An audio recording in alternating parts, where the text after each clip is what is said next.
Existem algumas criaturas estranhas na Terra, e os minúsculos sapos-abóbora, também conhecidos como sapos da espécie Brachycephalus, que vivem no Brasil são realmente muito estranhos. Até agora, os cientistas descreveram aproximadamente 36 espécies diferentes. Pode ser fácil ignorar esses minúsculos sapos, mas eles têm algumas características memoráveis, do tamanho à coloração, mas também seu próprio veneno. Conheça agora alguns fatos sobre essa criatura. Tamanho.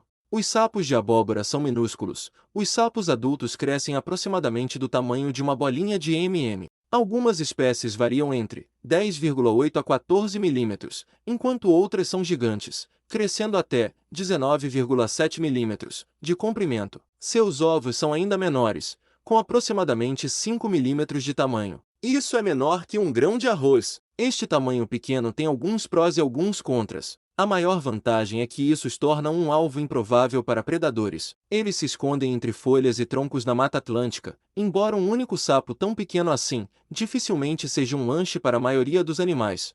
A coloração de um sapo-abóbora está em seu nome. Estas minúsculas rãs são amarelas, alaranjadas brilhantes, como se um cheetos tivesse caído na serapilheira. Algumas das espécies são mais avermelhadas e têm manchas pretas ou protuberâncias manchadas. Pode parecer perigoso para uma criatura tão pequena ter cores tão ousadas. No entanto, eles não são os únicos laranjas no chão da floresta. Essa cor pode dar a eles alguma camuflagem em um ambiente com pequenas folhas amarelas alaranjadas, cogumelos alaranjados e sementes brilhantes. Esses toques de cor são especialmente abundantes durante a estação chuvosa, que é quando o sapo-abóbora está mais ativo. Veneno. Esta bela cor também é um aviso. A pele e os órgãos dos sapos-abóbora contêm uma poderosa neurotoxina sem antídoto, a tetrodotoxina. Esta é a mesma toxina encontrada em alguns baiacus, caranguejos e polvos. Essa toxina impede que o sistema nervoso transmita mensagens, entre outros sintomas desagradáveis e potencialmente fatais, podem causar paralisia completa dos órgãos. Se a tetrodotoxina não matar você, há um coquetel de 11 outras toxinas paralisantes. Pulo. Esses sapos são tão pequenos que afetaram sua capacidade de pular, mais precisamente, sua capacidade de pousar.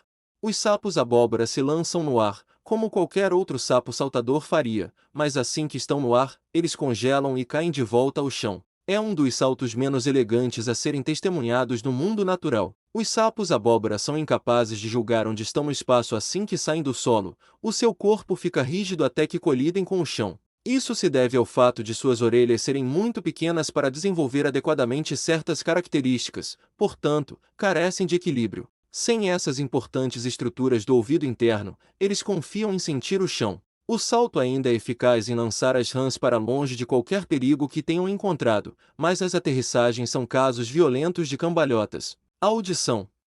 O equilíbrio não é o único problema que esses pequenos sapos têm com as orelhas. Os sapos-abóbora emitem uma série de zumbidos silenciosos e agudos. No entanto, isso dificilmente vai conseguir um encontro para eles. Não importa o quanto os sapos chamem, eles são surdos. Os cientistas observaram esses minúsculos sapos laranjas do tamanho de M&M parados na serapilheira da floresta gritando. Supunha-se que esta chamada era um aviso territorial entre os machos ou uma serenata lasciva para as fêmeas próximas. No entanto, depois de examinar de perto as estruturas do ouvido, descobriu-se que os sapos-abóbora são surdos. A ligação deles ainda pode ser importante na cena do namoro, mas não pelos motivos típicos. Quando o sapo-abóbora emite seu chamado, eles se erguem e inflam a garganta, criando uma exibição visual que pode atrair parceiros em potencial ou alertar os intrusos para se afastarem. Ao criar sua exibição visual, os sapos-abóbora também agitam as patas dianteiras como se estivessem limpando o rosto. Ainda há esperança para o amor, mesmo para um sapo que não consegue ouvir seu próprio chamado de acasalamento. Ovos.